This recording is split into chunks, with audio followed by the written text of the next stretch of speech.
Assalamualaikum warahmatullahi wabarakatuh. Waalaikumsalam. Bismillah, alhamdulillah, wa ala nikmatillah, amma ba'da. Pas kesempatan menikah badi bledus keka. Saderengipun perlu kula jelasake bilih akekah niku dipun anjurake dateng Islam selawase niku satu kali dan satu umur satu kali. Tapi nek kurban setiap tahun kok duwe rezeki niku diwenangake. Neng sing wajib ya satu kali. Misalnya wis kurban pisan kok terpaksa gak iso ya wis mboten napa, tapi sing nek iso nek kurban setiap tahun duwe rezeki niku nglaksanaken kurban. Tapi nek akikah niku satu kali. Nah, cara Jawane akikah niku gawe KTP.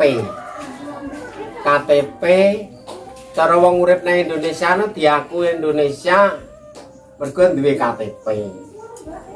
Nah niki nggih ngoten. Rene awake dhewe niki wong Islam kaya-kaya diakoni dadi umate pangeran, diakoni dadi wong Islam niku KTP-ne akikah iku. Terus nek lanang niku dipun wajibake kalih mendo. Nek wedok, anake wedok niku dipun wajibake setunggal. Ngoten. Terus syarat rukune meh padha karo kurban. Beda ning padha. Saiki alhamdulillah. Tunjuk, Pak. Nggih. Kalih rokokan kalih omong-omongan. Nggih. Tekon ndi Pak nek ngomong. Padha nanging. Oh, padha nanging beda. Padane ngene, padha-padha lemune, padha-padha ora cacate, padha-padha wedhuse, padha-padha kuru lemune niku padha syarate kalih kurban. Ning bedane nek kurban niku diwehne entah balunge dicacali, tapi nek keka diwehne mateng ning balunge mboten oleh dicacali, tapi dikongkon nugeli ros-rosane no Pakde. Nggih. Cara kene yo cara aku wedhus nek diuplek-uplek kene, uplek-uplek kene. Kene iki terus kene. Dagingnya merilang kan wi, mau digodhog, dijikuki dagingnya kan tasik kenging. Nah niku. Mungkin ampun entek dagingnya mboten oleh diguah, tapi dianjurake dikon mendem. Ben apa? Ben gak digondol satu gaya. Nah niki. Terus malih nek kurban niku kangge ukara wal masakin. Bedane sangen kuki. Kangge wong miskin barang ngoten niku lho kurban. Tapi nek keka niku tangga-tanggane ngaten kiwa tengen ngaten iki kedah diparingi mbuh sugih mbuh mboten sugih pokoke tangga kiwa, tangga tengen, piringan, mburi ngene didhisik. Kangge napa? Kangge jagani fitnah. Kok sampean ngulek brambang bawang dibumboni digoseng tanggane mambu kelametan tibake liwat. Iki nang mboten. Dene wis rampung kanan kiri guri Lah niki kantun monggo syukur nek rada rono ngoten niku mboten napa-napa. Ning sing kedah didhisikne niki kiwa tengenku. Niki cocok nggih monggo, mboten cocok nggih monggo mergo dawuh kitab nggih ngoten niku. Nggih, cocok. Nggih. Ora sah tak dalili, engko nek tak dalili disangka aku wong apik. Nah, pokoke artine wis ngoten niku.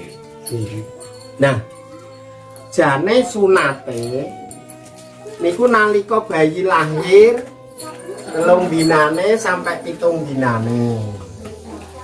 Karunge kai, karung wae jeneng, si dadat, si waru, klimen, wagiren, yunah, yuyem upamane. Neng wong jenenge wedhus kuwi ya larang. Jelalah pas anake lahir jagunge ra panen. Krisis. Lah kuwi ya ngenteni nek wis duwe ngono ae. Nek wis duwe sok apan duwene. Jelalah arep ngekahi anake iso. Anake wis gedhe. Iso golek dhuwit dhewe mayuta-yuta. Ora sah ngenteni ngekahi pake, awake dhewe dikekahi. Apa oleh?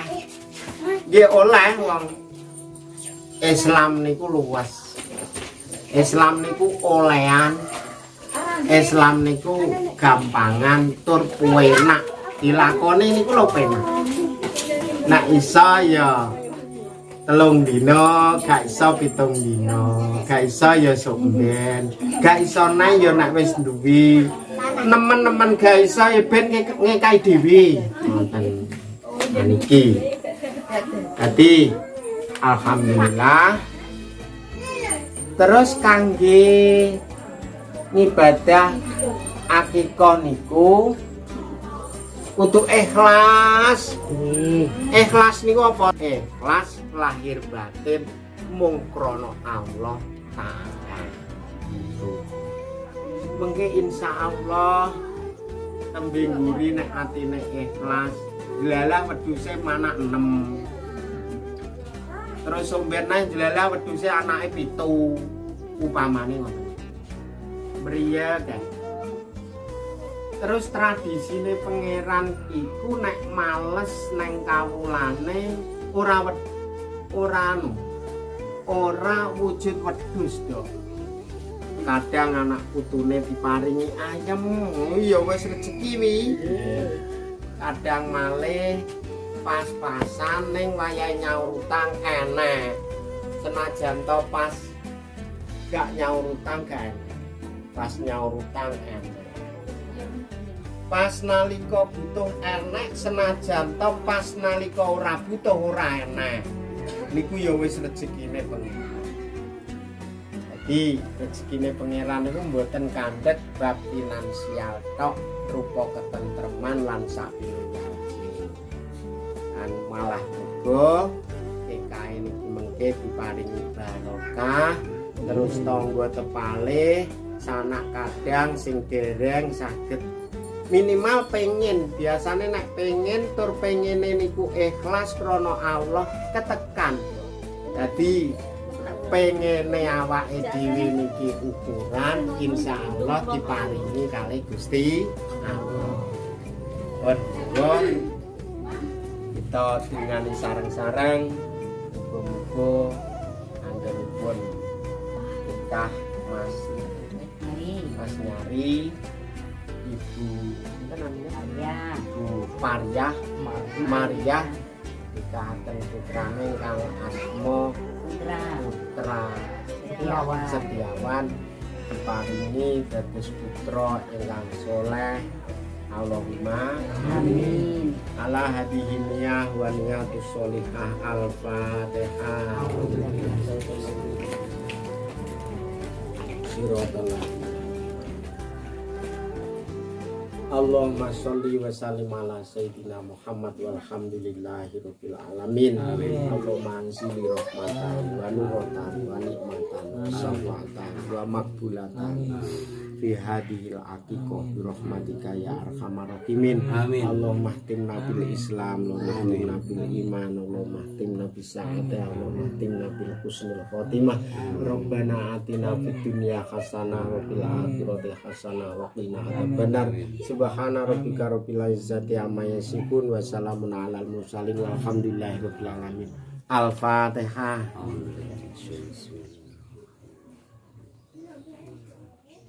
Siratal ladzina